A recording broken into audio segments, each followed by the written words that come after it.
making money. So, and I'll be talking to Brian today. Brian is a student that I met UCT, and he's doing extremely well. So I'll be talking about Brian. I'll be talking with Brian about his journey. Now we are live on YouTube as well as on Instagram, but I'm waiting for you to call your friends to join us. We're talking about unconventional ways of making money. I'll be talking to Brian. Brian went to UCT in 2018 to register for a BCom degree. But before then, he had an interesting journey. You know, these high achieving students from high school, the ones who nail everything, from a single parent home, and he nailed everything. Even at high school, he was very clear, ambitious, and dreaming big. And of course, he landed from Mabopane. He landed at UCT at the University of Cape Town, where he studied for a BCom degree.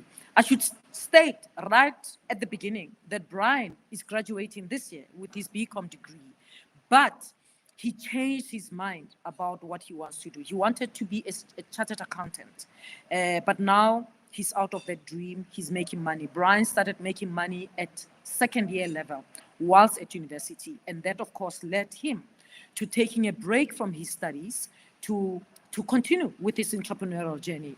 But the reason why Brian is important to have in this journey, is in this conversation today, is because Brian is not only an entrepreneur, but is also an entrepreneur that helps other people become entrepreneurs. But Brian's story is also an inspiring story that shows you that you can actually follow your dream. There's no sin, by the way, in wanting to make money. Making money is legit. We all want money.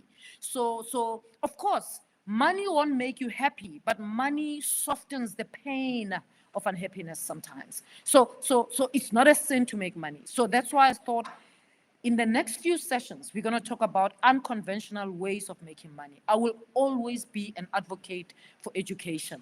But let me tell you, not everyone is wired that way. Not everyone wants to go the degree route, the academic route, like I did. Not everyone wants to do that. And the best person to tell you that academic route works, but if it doesn't work for you, there are many other ways that you can still make yourself successful without going the academic route. And actually, sometimes you end up making much more money than you would have if you've gone the academic route. And that's why we are here today.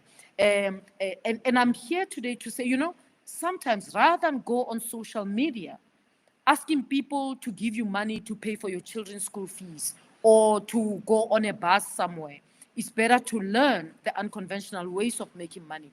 And that's why in the next few sessions, it's not only next week and the following week and the following week, I'll talk to people who are making passive income. I'll talk to people who are making money online without having to get on a bus and go somewhere. There's different ways of doing that. And I'm talking about this so that you can learn that there are other ways of making money. And today I start with Brian. Brian, I haven't seen you online, but you're probably already there. If you are there, Brian, you should just ask me to bring you in, and I'll bring you in on the conversation. But I can see people from Mafikeng joining us. Welcome, Lindo. I see people from Nairobi, Kenya. Welcome. It's good to have you. Some people coming from Nelson Mandela University, Sanlam Student Village. Welcome from Nelson Mandela University. Wonderful to have you. There's UJ in the room. TUT Pretoria is in the room. And I see lots of love coming from all of you, and I really appreciate it. And someone says YouTube isn't connecting, but YouTube has connected. And I can tell you right now, we've got about 50 people on YouTube who have joined us. And I see you on Instagram from UKZN, you've joined us. So if Instagram is expensive for you, you can go to YouTube. There are people who have joined us there. Of course, there's lots more people on Insta. And if you put your comment or your question on Insta, I will try to respond to it. As I talk to Brian, if you have a question for Brian, feel free to ask it, and I will give it to him. Of course, we all are being respectful on this platform. We're encouraging one another, and I'll be happy to take your call. So now I see Brian Mlambo is on the line. Brian is joining us, and I see some people from Vryheid in KZN. Thank you so much for joining us from Witbank. Iswa, thank you so much. Brian is joining us. I've called Brian in. Brian, good to see you, Brian. Thank you so much for making the time. Not a problem. Thanks for having me. Fantastic. Let me take my volume up and everyone can hear you. So, Brian, you have a fascinating story, and I want you to start it from the beginning. And of course, I've already said to people that making money is not a sin. You know, Brian. Sometimes people, first of all, people don't like talking about money, and sometimes when you talk about money, people think money is the root of all evil. But actually, the Bible says the love of money. Yeah. It doesn't say money. Money is a good thing. And today we're talking about unconventional ways of making it, and you are making it. Can you take us through your journey from when you were at high school in Mabopane doing matric? What were your dreams? Okay. Before I get into that, the topic around money, I think a lot of people tend to misunderstand it. Yeah. And as I meet a lot of entrepreneurs, especially in the impact space, they want to start an NBO, they want to change people's lives. And one of the key things that I got to learn from, some of the work I've been doing the past couple of years is that impact is expensive. Even if you want to change lives, it is expensive. Yeah. You do need to raise money. Yeah. You do need to have the right partners and the right sponsors. So if you're afraid to make money, it doesn't matter what you are venturing into. You're not going to succeed. It's not going to work out. Yeah. Because whatever it is, especially from a business perspective, the whole idea is to make money. Make a profit, and as in addition to that, then you're going to change people's lives. But yeah, so when it comes to my journey, so I just started from high school. So I was born and raised in KZN, and then moved to in Mabopane, and that's where I went for my secondary and my high school. And I was studying accounting. So I remember in grade 10, I was actually doing accounting and also science. Mm-hmm. A huge part of it was because I wasn't sure if I want to pursue the accounting stream or become an engineer. Okay. So I decided to just study both things, just so I can have more options when I get to matric. Mm-hmm. And when I got to grade 11, so I just had to decide. So I decided to go with accounting. So that decision was made after consulting with a few teachers and also some career advisors. Mm-hmm. And they just made me see that being an accountant is actually, a very great option. Yeah. So I decided to go that route. Did you think being an accountant? Did you think being an accountant is going to make you truckloads of money? Because many young people say that to me. Yeah, to be honest, that's one of the things that made me choose the career. When you talk to a career advisor, that's what they told me, that accountants make a lot of money. Yeah. And I was like, okay, you know what? I want to change the situation at home, and a huge part of it, involves making money. And I was like, okay, I love accounting, I love numbers. Let me just go via the accounting route, and I chose the accounting stream. And I remember towards the end of grade 11, so I applied for a training contract, with one of the big four firms. And by the end of the year, I was signed, under PwC. So I had a training contract, and they're going to pay for my fees. And, the whole of grade 12, I had, clear expectations that I'm going to become an accountant. I was already signed. And when I was applying for universities, I only applied at 2 universities. So I only applied at UCT and at VETS. I feel like from a young age, I've always been very, positive-minded and driven. Yeah. I was listening to motivational clips, from 4 in the morning, until, end of day. And I just wanted, the very best. And I only applied at 2 institutions locally. I also applied internationally, but finances were a bit of a challenge. I got accepted at a few institutions, but after matric, got the first email, first SMS, from VETS, and I registered at VETS, went there for a week, and then after that, I got an SMS from UCT that I've been accepted. And immediately, I just deregistered at VETS, and I went to UCT. And I remember, even with my first flight, for me to get to Cape Town, it was very difficult. Coming from a background where you're raised by a single parent, and we're trying to make ends meet. We're doing quite a lot of things. I remember I was selling sweets and snacks, in school. Yeah. We'd be selling, ice cream at home, just so we can, make ends meet. And when I had to go to Cape Town, it was just a spiritual thing as well. Like, I strongly believe that, God, I want to go to Cape Town. I don't know how I'm going to get there, but, it's going to happen. I went back home, told my mom that I want to go to Cape Town. We prayed about it, and I remember the first trip to Cape Town, the teachers had to contribute. I had to go back to school. They had to contribute some money so I can get so I can pay for my flight to go to Cape Town. And when I got to Cape Town, got enrolled at UCT, and I chose the BCom stream. And I was still focused. So I already have a training contract with PwC. And it's not like now I have a lot of flexibility, but everything was clear from the get-go that I'm going to become a chartered accountant. Yeah. First year, and also, when you first and the training contract you had applied for it, they are paying for your fees and they give you a monthly stipend. Yes. Yeah. Yes. So that was the case, and then. When you pursue the accounting stream, people think that, maybe you're not, intellectually gifted. And I can tell you, like, I was one of the top performers, since high school.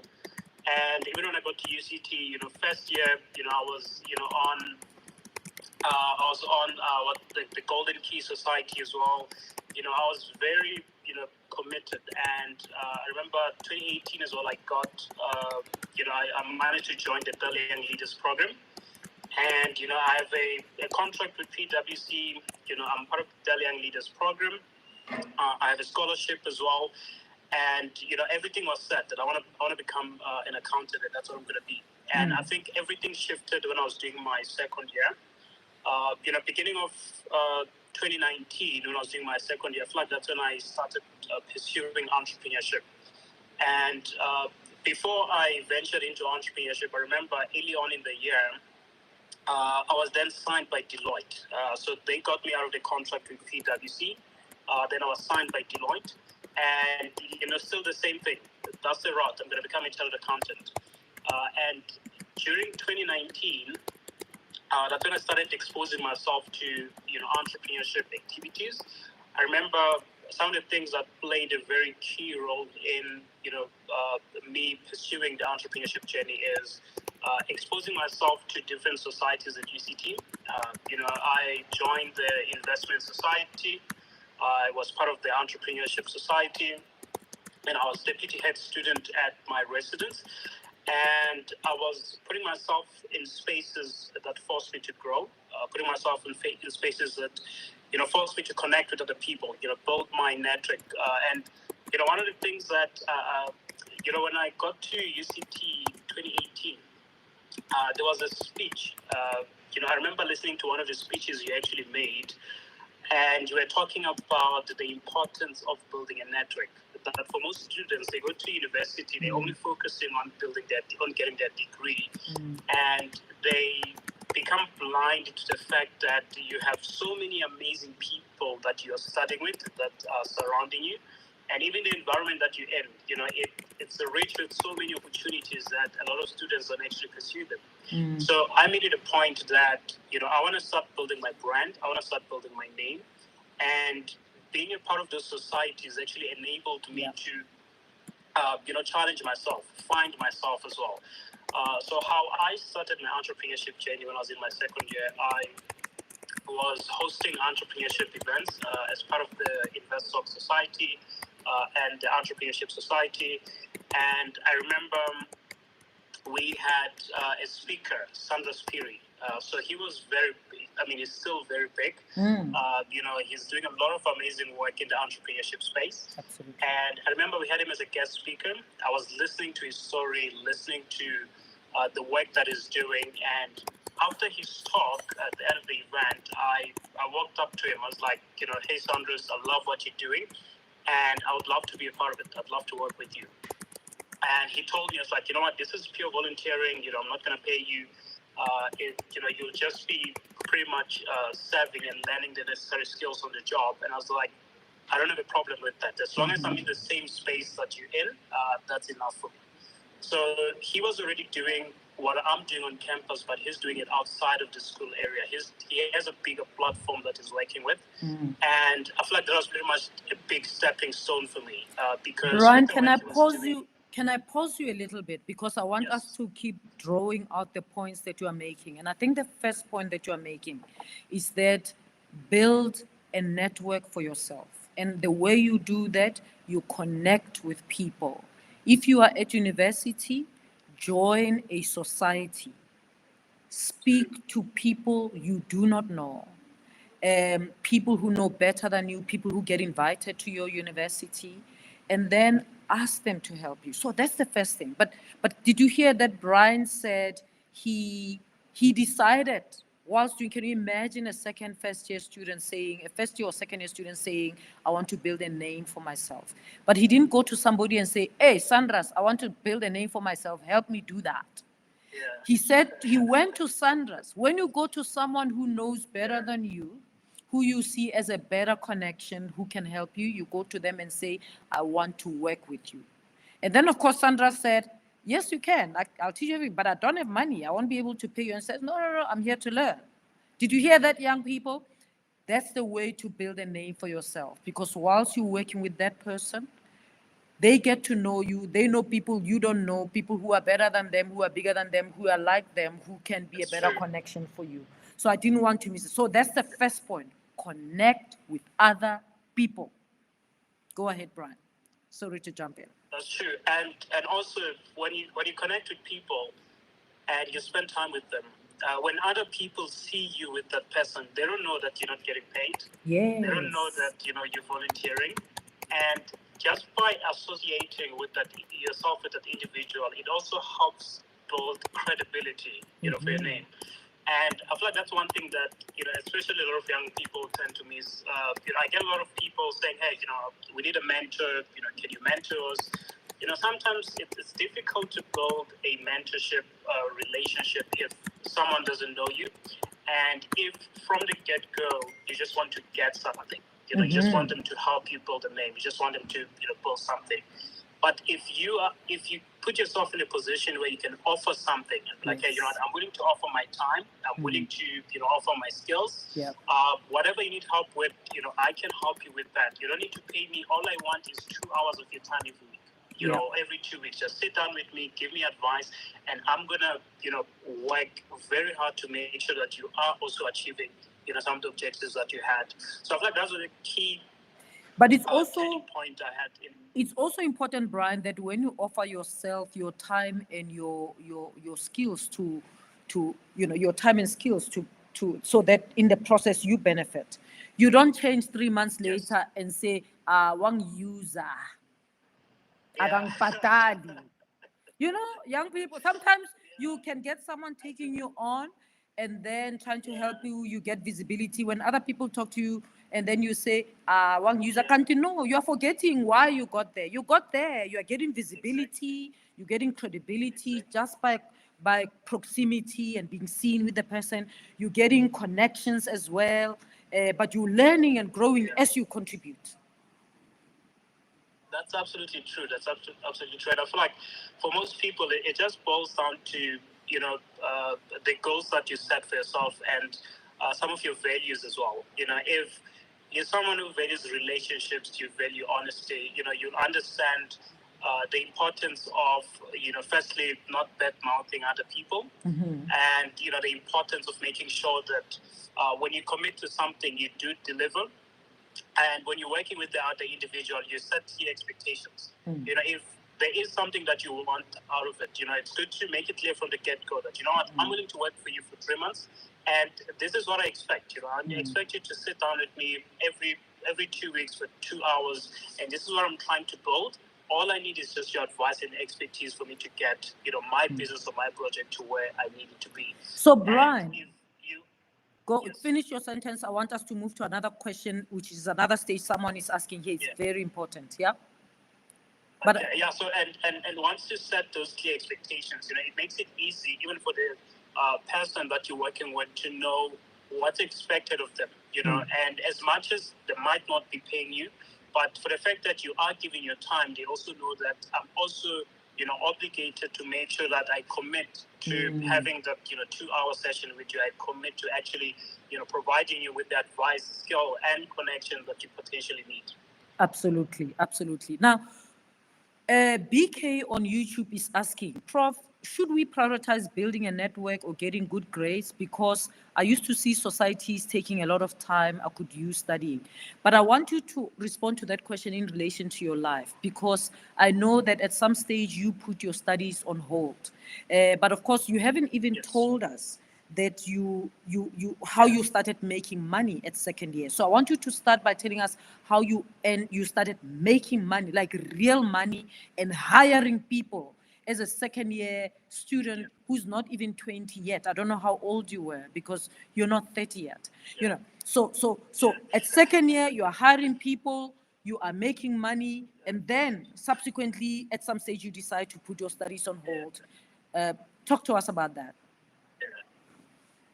Fantastic. I just saw one of my friends now. He just said, "Good question, March versus Patrick." So Bash is actually one of the partners that I work with, and I feel like we've been in the entrepreneurship space, during the same time at UCT. And this is one thing we always battled with. Like, what do you prioritize the most? How do you balance school with business? And how do you make sure that you actually do excel in both of those things? And to be quite honest, one of the things that I got to learn eventually is, there's no such thing as a balanced life.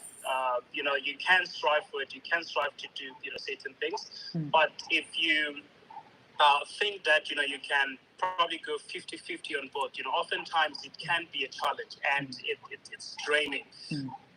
One thing I got to sort of like master over time is understanding the importance of, firstly, managing your priorities and having a very tight, solid schedule. Yeah. Level is that, guarantee you this, if you're just focusing on academics, by the time you finish graduating, that's when your eyes will be opened. I don't know how many people how many graduates send me their emails, send me their CVs, looking for jobs, looking for me to connect them with other people. Yeah. And you realize that they spent a lot of time focusing on just academics, And I'm not saying now when it comes to joining a society, like be part of a society and go there every single day, you're at a networking event. You don't have to do that. Even if you give yourself time, like let's say once a month, just choose a specific event that adds value to you, where you see most of the people you want to meet hang out, and just like free up an evening, and that's a nice thing with most networking events in Cape Town. They only happen in the evening, like from 6 p.m. to like 8 p.m. That's just 2 hours. Yeah. Just make it a point that you invest time in actually getting to meet other people outside of the university space as well. Because I feel like that's one of the things that, other people tend to be restricted by. If you're in Cape Town, you're in Joburg, there are a lot of amazing things that are happening around. There are a lot of amazing events that you can potentially go to, most of which are free for students. And you just go there, tell them, I'm a student, they give you free access, and you can be in a room with people who've achieved so many incredible things, and you can take time to learn from those individuals. Yeah. You were making money at second year. How were you making money? Yes. So how I was making money is so when I started working with Sanders. Yeah. So he was doing networking events. And so the networking events are targeting business owners. So you get a lot of business owners coming to the networking events, and as you network and talk to them, you tend to spot the challenges that they're facing. One of the values that I live by with in the events that I do is that when you go to a networking event, you don't just talk to someone about what you do, but you mainly focus on how can I help you? Like, what challenges are you facing, and how can I help you? So when I started engaging with some of the founders at those events, I picked up a trend that most of them were struggling with marketing. They needed help building their website, they needed help designing a logo, they needed help running paid ads or social media management. And I saw an opportunity. I started I walked up to a guy like, hey, I can design a website for you. He's like, are you sure? I was like, yes, I can do it. Have it in a week. And at that time, I have no clue how to do a website. I've never designed a website before. Yeah. Then I go back to. And did you offer to do it for free? Did you say I'll design a workshop for you? No. So he asked me, how much are you going to charge for it? So Yeah. that's another thing. When you haven't made money, Yeah. you don't know how to charge, and you undervalue yourself at times. Yes. If I can tell you, I did a website for 500 rand. I was like, you know what, I'll do it for you, but for 500. Yeah. And he was so excited. I'm excited I found a client. Yeah. But he's excited he found someone who could do it like for in cheap. a very cheap price. At that time, I didn't know that, basic website is probably like 3,000, 4,000, and I'm charging 500. And I go home, I go to YouTube, I'm watching videos, learning HTML, CSS, how to design a website. And afterwards, I do a website, I send it to him, he loves it. He pays me immediately. I'm like, okay, this is good. There's actually money here. And I start looking for more clients. And within... So did you say he paid you more than you asked for? Or he paid you the 500? No, he paid me immediately. Immediately? I wish he paid me more. He paid me immediately. Yeah. But what happened was, I was like, okay, because now I've built that relationship with Sandra, so I would go to him for coaching and ask him, okay, you know what, this is a problem I've seen, I've identified. I already found like 3 people that paid me for advertising. How can I get more clients? So he started giving me advice and coaching in terms of, firstly, how to charge more, because I was charging very, very low, like, 500, 600 for websites. And what happened was I started getting more clients. So every single month I'd probably have 5, 6 clients. And at that time, I moved from charging, let's say, 500 to 2,000 rands per website. And it was consistent. At first, I was doing all the work myself.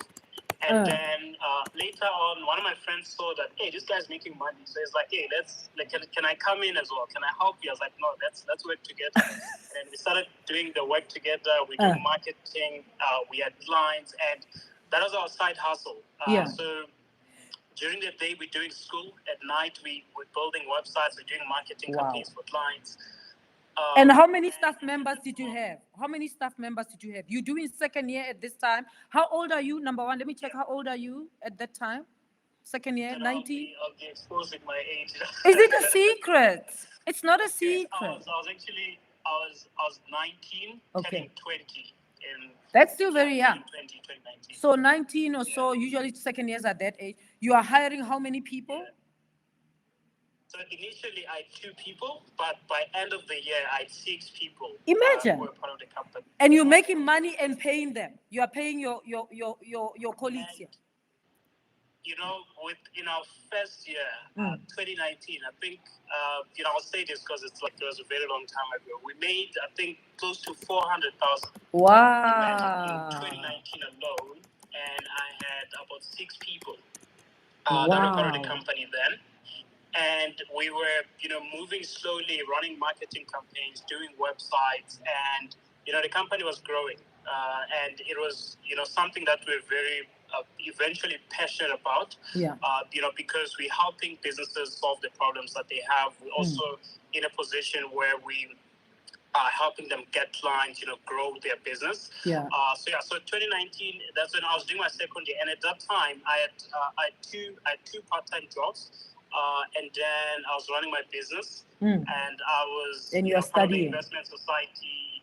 I'm studying full-time as well. So I remember I had a timetable. I would be on campus from 8 p.m. until half past 12.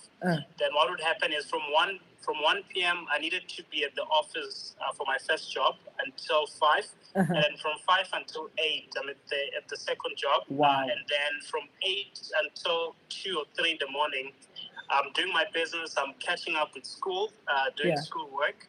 I remember I was staying at Florinas. So my friends would actually there was a time where they didn't see me at the dining hall, I think, for like 4 months. Wow. Because I was so busy and so committed. So I think that's how we're doing it. So we're making money by, selling advertising services. I want you to move on. I want you to move on to when you decided to take a break. But before we do that, whilst we are on this point, I know that people listening to you and they're saying, damn, This guy was struggling and is busy using time elsewhere. Let me remind you, Brian got Golden Key. Was a member of the Golden Key. Now, those people who do not know Golden Key is Golden Key. It's students who are selected by an outside organization from institutions who are in the top 5% in terms of performance. So you're not talking about a sleepwalker who's failing and he's just finding something to do because he's failing. No, he's not failing. The guy is following his passion, he likes what he's doing, and the guy wants to make money. His mother is a single parent, and he's busy sending money home. At second year, making 400,000 rands is a lot of money. Someone, Pamela, is saying, how was your sleeping schedule? I mean, who needs to sleep when you're 19? Okay, go ahead. Needs to sleep. When you're 19 and broke. One thing people don't realize. Yeah. I think I saw it in your poster. Like what are you? Why are you sleeping if you don't have money? Like, Yeah, ulala kanjani ungena mali, ulala kanjani ungekho ku Forbes list, ulala kanjani ungena PhD, awuna nix. Kodwa uyalala, awuna mali, awuna PhD, awuna degree, awukho ku Forbes list. Guys, wake up. yeah. Okay, now tell us, how did you decide then? Because you took a break from your studies. Yeah, so 2019, that's when I started a marketing agency. We've built a client base. We've built quite a good brand as well. Yeah. And 2020, COVID hits. So when COVID hit, a lot of businesses, went through a very tough time. But then what happened was marketing agencies were actually in demand. And a huge part of it was because almost everyone wanted to move online. If you had a business, you had an office, you needed to actually move online, have a website, start doing your marketing online. And I feel like that's one thing that actually boosted us a lot. I remember 2020, I moved from having about 8 or 9 clients to having 42 clients, within a space of a month.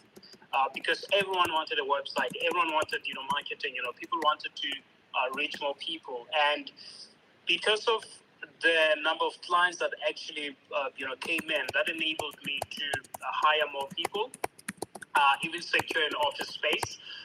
So secure an office space, but that time the nice thing is we're still working remotely, so it was very easy and fast to hire people.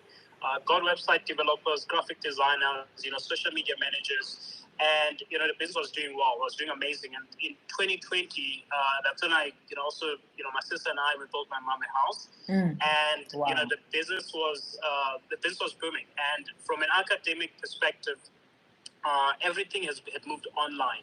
So it was, it was a bit of a challenge initially to juggle school and the business, considering the amount of workload. But I managed to make it work within that specific year.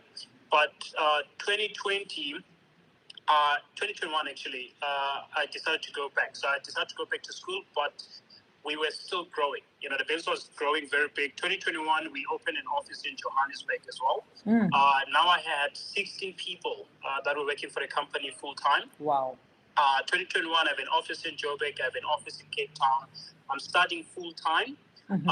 So the nice thing is I had people, so it was it was a lot easier for me to juggle most of the work. Yeah.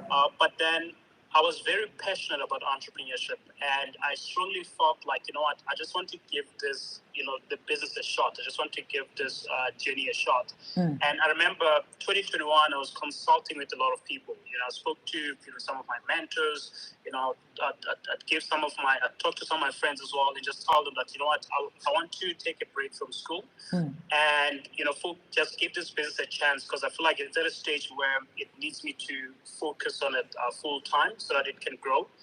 And towards the end of 2021, then I made a decision to not come back in 2022 when I was supposed to do my final year. So I was supposed to do my final year in 2022, and I decided to take a break. And a huge part of it, was relying a lot on some of the metrics that I've built, especially the mentors that I had. Some of the older people who've walked the journey, they have the experience, so it was a lot easier for them to give me non-biased advice, because I can guarantee you, if you talk to your peers, they'll think you're crazy. Like, why do you wanna take a break? Why do you wanna leave school? Yeah.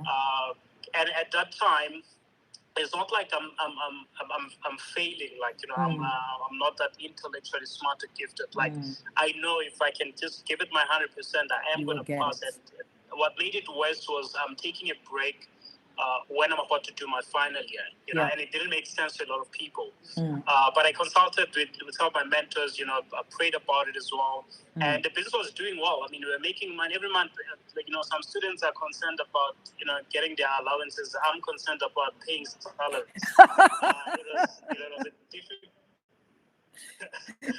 And towards the end of the year, then I make a decision that, I'm going to take a break. I'm not going to come back 2022. Yeah. And in 2022, I decided to just run the business full time.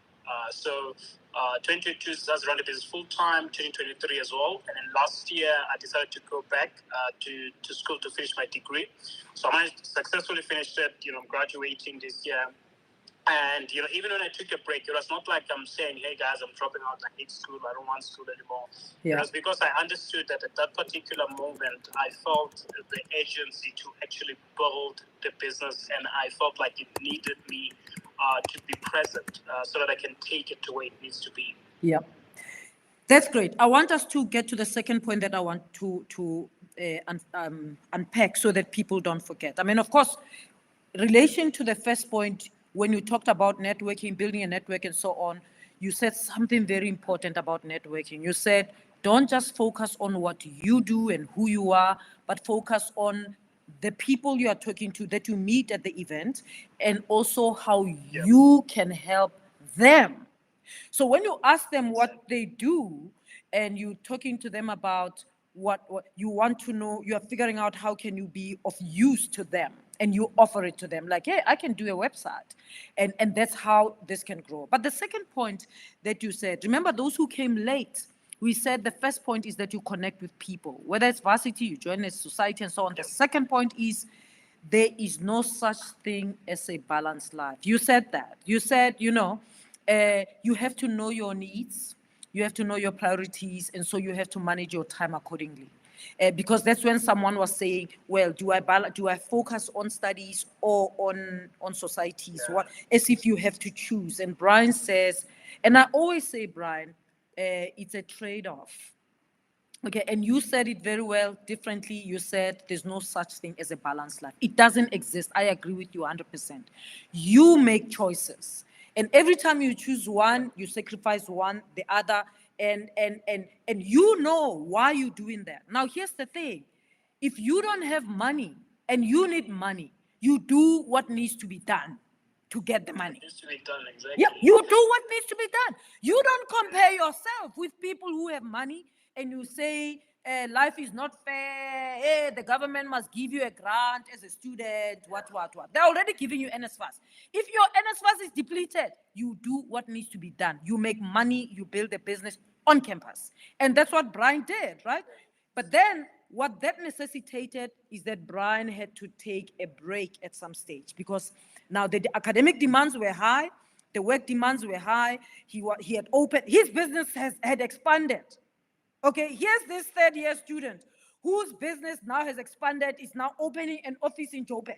And he's in Cape Town, and he's got staff in Cape Town and Joburg, and he's got to make it work. So he had to look at his needs. His peers were worried about other things. Brian says they were worried about the monthly stipend, and he was worried about paying people's salaries. Now, guys, you've got to wake up. You cannot be sleeping when you don't have money and think that money is going to come running to you. It doesn't run to you. You make it happen.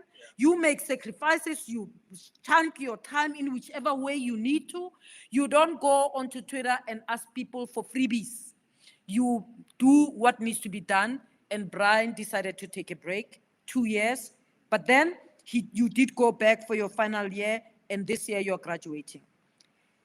It's 4:45. One of the things that you said to me at some stage whilst I was chatting to you, Brian, you said to me, you have to silence the noise of of people. Talk to us about that, because you are not the only entrepreneur who I've heard say that.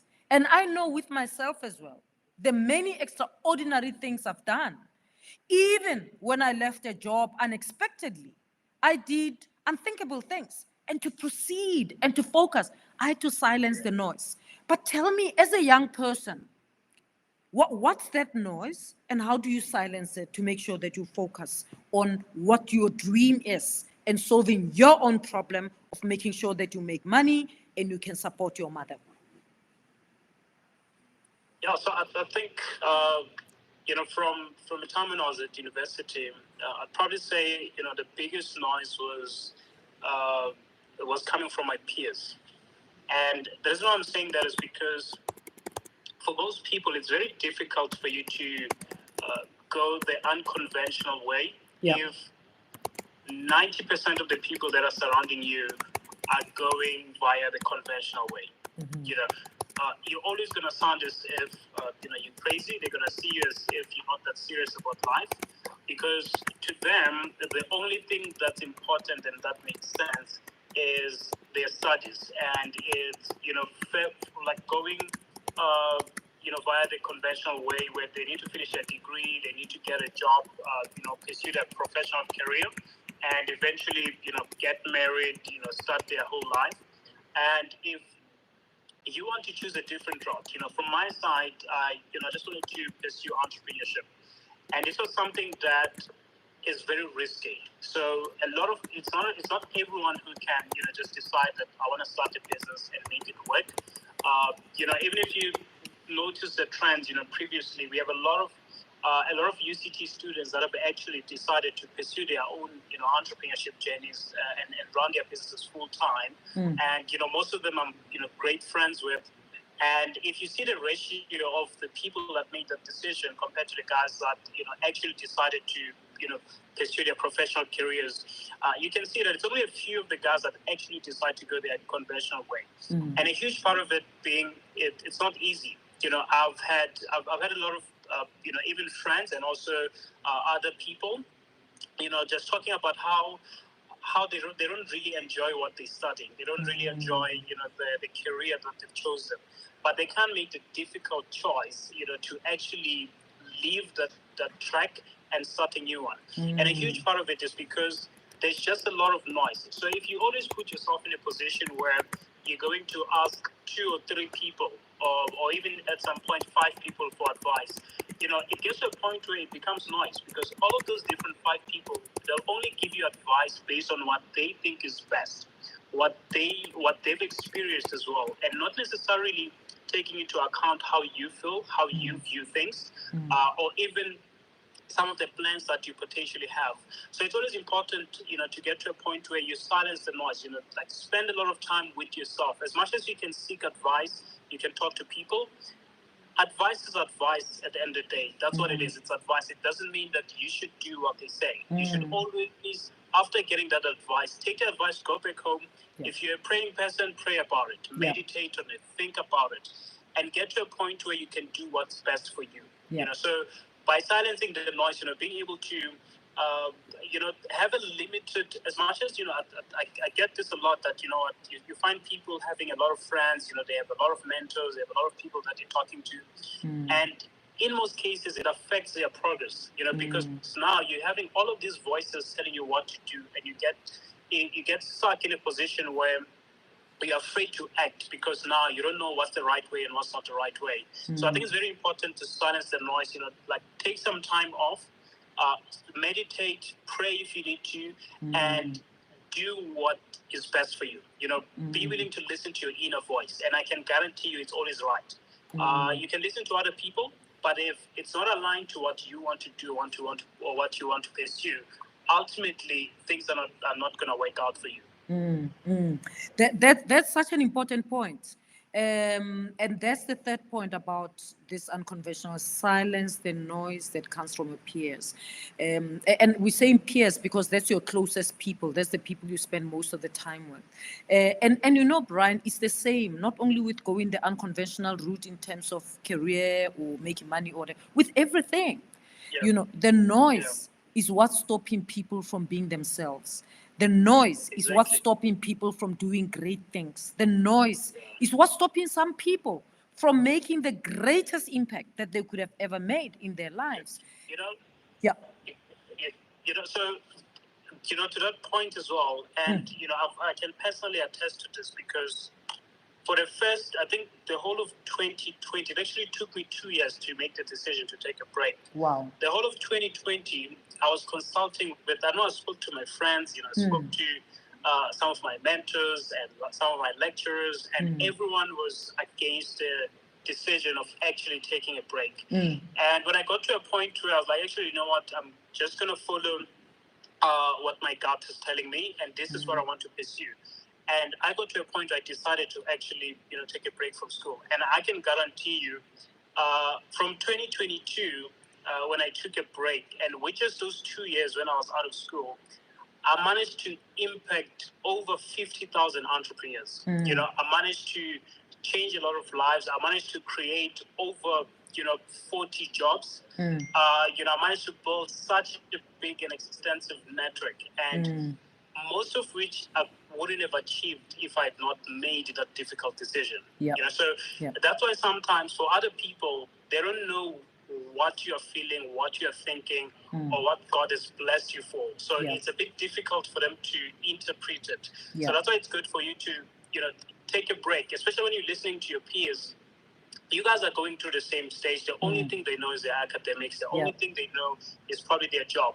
Sometimes you find that even not in an academic setting, but in a professional workspace, someone wanted to become an accountant. Now it's their first year at the job, but they feel like, you know what, God, I can't do this. But it's difficult for them to leave because, most of their friends are like, yo, we need to push through. This is the way that we need to go. And for them, they know deep down, like, this is not for me. And they're afraid to take the leap of faith. And, one of the biggest challenges I've seen, especially from a career perspective, is how, and I'll talk about CAs mostly, is like how most of them, they think that, the CA stream, that's the only way you can go, or the accounting stream. But the moment you have a degree, you can pursue any career that you want, and it doesn't need to be restricted to what you study. Absolutely. If you feel like you're passionate about marketing, and you have a BCom, pursue marketing. Go for it. If you want to pursue art, go for it. Nothing is stopping you as long as you put yourself out there. We have 8 minutes. I've got very interesting questions I want us to answer, but before we do that, I want you to come back. We'll bring you back after a few other sessions because I want you to talk to us about the work that you do with entrepreneurs, because people will find it very useful, because you are not only an entrepreneur, and that's the thing that we didn't focus on today. You are not only an entrepreneur, you are developing other entrepreneurs and creating opportunities for other entrepreneurs. Young as you are doing that already. But there's an interesting question where someone said, when you decided, and this is Katlego Skeppers, who says, when you decided to take a break, did you have a conversation with your parent, with your mom? And he says, I asked this because graduation means a lot of things to our parents. And I told you before, I'm a parent myself, and a degree is a degree is a degree. We like graduations. I remember saying to Pen, hey, my God, just finish these 3 courses, man. We need a graduation. Even though we think we need a graduation, please. But actually, so tell us how your mom took it, and how you managed that. I have another 2 questions, so I'm going to ask you to get straight to it so that I get to the next. Okay. Yeah, no, I think it was very difficult. I don't want to lie. Initially, that was part of the reasons why it took time for me to make the decision. But, I would tell my mom from time to time that, I really love entrepreneurship. I want to pursue it. And, she would, obviously at first she was hesitant. But the nice thing is results always speak for themselves. If I continue to work and they can see the work and the results that I'm bringing. So there's sort of less restriction or frustration to the decision that I make. So she was a bit, let's say, disappointed at first. But then the one thing that actually pushed me to make that decision, I remember end of 2021, she sent me a text. And this was after I've consulted with a lot of people, I've prayed about it. And I was still on the fence. She sent me a text and she was like, you know what?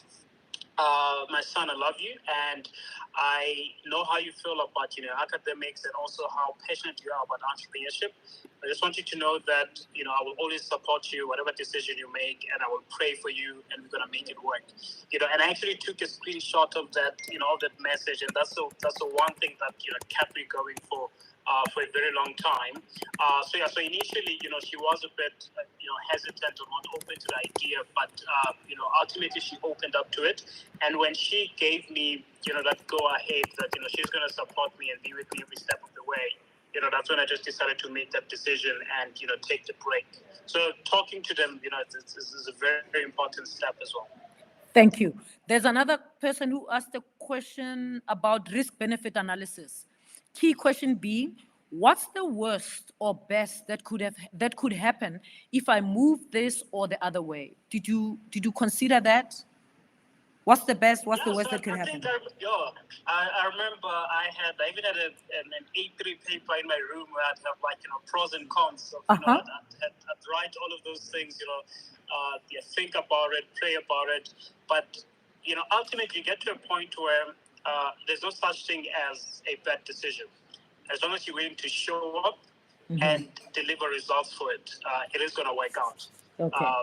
If you decide to go the entrepreneurship way, and as long as you wake up every day, you put in the work, ultimately it is going to pay off. If you decide to go, via the academic way, as long as you still show up and deliver the results, it's still going to work out. So I did consider, the risk benefit analysis, but also, I understood what I was getting myself into. So that's why I just committed to the entrepreneurship journey and whatever it came with.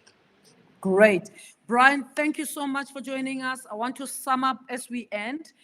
When you're ready, you can log off. But hey, someone is appreciating how you acknowledge prayer, the power of prayer and God.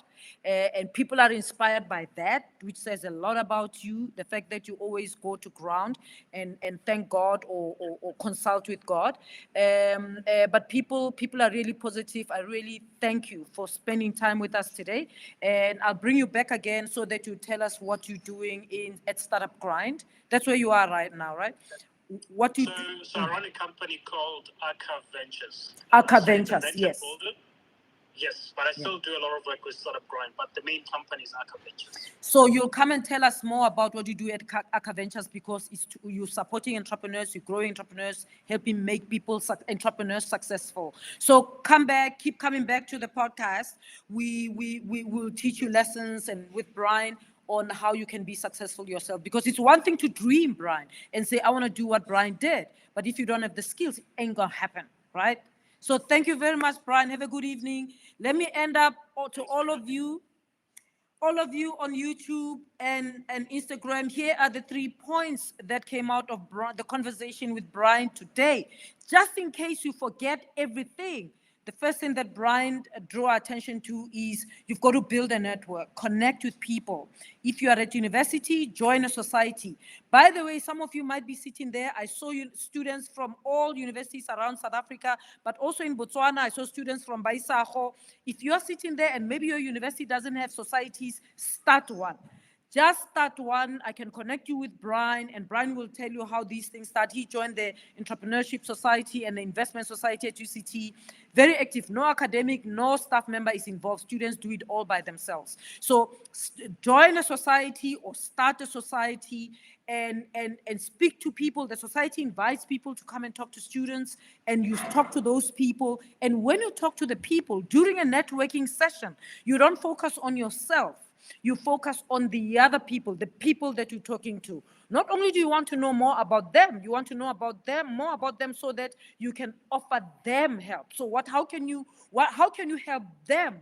Which means what service can you offer them? Because that's how you start making money. The second thing that you need to do is to know that there is no such thing as a balanced life. So don't look for a balanced life. You have to know your needs, your priorities, and then manage them accordingly. If you don't have money, you don't have money. You need money. Stop complaining and get on with it. Just do your risk-benefit analysis. What are the pros? If I do this way, what's at risk? If I go that way, what's at risk? Write them down. Brian said he had a A3 paper page in his room, and he kept writing the pros and cons of the either way so that he gets to understand what's at stake here. So you have to know your needs and priorities so that you can manage your time accordingly. Number 3, silence the noise that comes from your peers or people who are close to you. For them, it is very difficult to go the unconventional route. For people who are used to doing life in a particular way, the conventional way, going the unconventional route is very difficult for them to imagine. All they see is failure, failure, failure. And of course, they bring the noise because they think they're saving you from failure, because they don't know anything outside this conventional way. To the many people around you, the only thing that matters may be that you get a degree, get a job, get married, have babies, and go on with life conventionally. Nothing else. They don't imagine that if you take a break for 2 years, you can come back, complete your degree, and graduate. Brian is graduating the end of this year. He's not 25 yet. And remember, at 19, he was making 400K per month and already having staff members. At 20, he was already having offices in 2 big cities and hiring more people. So that's unconventional. So many people go the conventional way because they cannot handle the noise from around them. So think about it and know that there are risks. If you burn your fingers, you live with it. You don't come back and say, Brian said this and therefore this. No, you make the decision. You do the cost-benefit analysis. If you want anything closer, Brian to do work for you closely and advise you, then you're going to have to pay. If you want me to do that work for you, the cost-benefit analysis, and help you get there, you're going to have to pay for it. Because when it falls apart, then I should be there to help you carry it. But you can't sit there and not and just do it blindly and do it wrongly. And if it doesn't work, blame everybody. You do it. If it doesn't work, you take care of yourself. The entrepreneurship is like that. But actually, life is like that. Not everything works according to our plan. If it doesn't, we shift gear, we go to the next, we keep moving on. We don't sit and cry and start asking for money on social media. So there you go, guys. That was our session for today. I hope you learned much. We are on YouTube, Fab Academic Unfiltered. Remember to click notifications so that you can see when a new episode drops, and tell your people to join, to subscribe, because this is a place for learning. Remember, on the Sunday sessions, we're going for the win. We win at all costs. We're not here to lose. We're here to win, and we can win. And we'll give you the tools to do that. Thank you so much. Have a good evening. See you again next week. Bye-bye.